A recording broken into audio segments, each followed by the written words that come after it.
আমি আর আমার জামাই যে কি অঘটন ঘটন পটিয়সী সেটাই আজকে হচ্ছে আপনাদের সাথে শেয়ার করব। চকচক করলেই যে শোনা হয় না, এই বেল দুটো পাড়ার পর খেতে গিয়ে বুঝতে পেরেছি। সেই দিন হঠাৎ করে হচ্ছে আমি ছাদে গিয়েছিলাম অনেক দিন পরে। তো চোখের সামনে বেল দুটো হাইলাইট হয়েছিল, মনে করেছিলাম যে পাক ধরেছে, এই জন্য জামাইকে নিয়ে জিআই পাইপ দিয়ে তেরামি করে বেলগুলো পেরেছি। আমাদের বেল পাড়া দেখে লিটারেলি সবাই অবাক হয়ে তাকিয়েছিল এন্ড ঠাস ঠুস করে যে বেল পড়ছিল, সবাই তো খুশিতে নাড়ানাড়ি করে আসছিল যে বেল খাবো বেল খাবো। আমার জামাই হচ্ছে এদিকে সবাইকে ঝাড়ি মেরে বসিয়ে দিয়েছে যে আমরা কষ্ট করে বেল পারছি, কেন তারা খাবে? তারা তো সব সময় খাই, ঠাস ঠুস করে পড়ে আর তারা খায় আমাদের গাছ, কিন্তু আমাদের খাওয়ার ভাগ্যে জোটে না।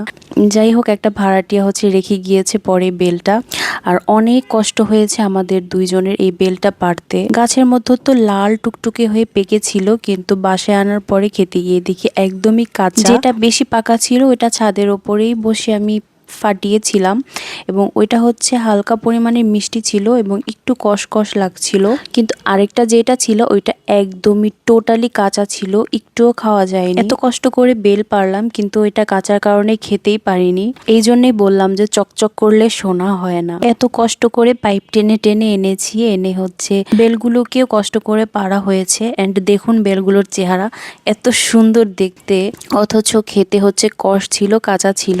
নর্মালি এই গাছের বেলগুলো অনেক মিষ্টি হয় পাকলে। আমি পাকা বেল খেয়েছিলাম একবার, অনেক মিষ্টি ছিল ওইটা।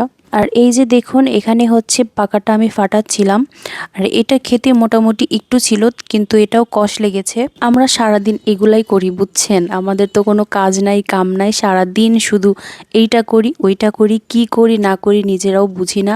সারাদিন বসে বসে অকাজ করি, আর হচ্ছে দুইজনেই পরে হচ্ছে আফসোস করতে হয় যে বেল দুটো আরও কয়েকদিন পরে পারলে হচ্ছে খুব মজা করে খেতে পারতাম। গাইস, কিছুদিন আগে হচ্ছে আম পেড়েছিলাম ঠিক এইভাবেই, ওই ভিডিওটা আপনাদের সাথে পরে শেয়ার করব। যখন আম পেড়েছিলাম তখন তো আমগুলো কাঁচা ছিল, কিন্তু এখন হচ্ছে পাক ধরে গিয়েছে। গাছের ফলমূল খেতে আমার অনেক অনেক বেশি ভালো লাগে। আমি অনেক বেশি স্যাটিসফাইড যে আমাদের বাসায় অনেক অনেক ফলের গাছ আছে এবং আমি এই ফলগুলো পেড়ে পেড়ে খেতে পারি। অ্যাভেলেবেল শহরাঞ্চলে কিন্তু কারো বাসায় এভাবে ফলের গাছ থাকে না। তো আজকের জন্য টাটা গাইস।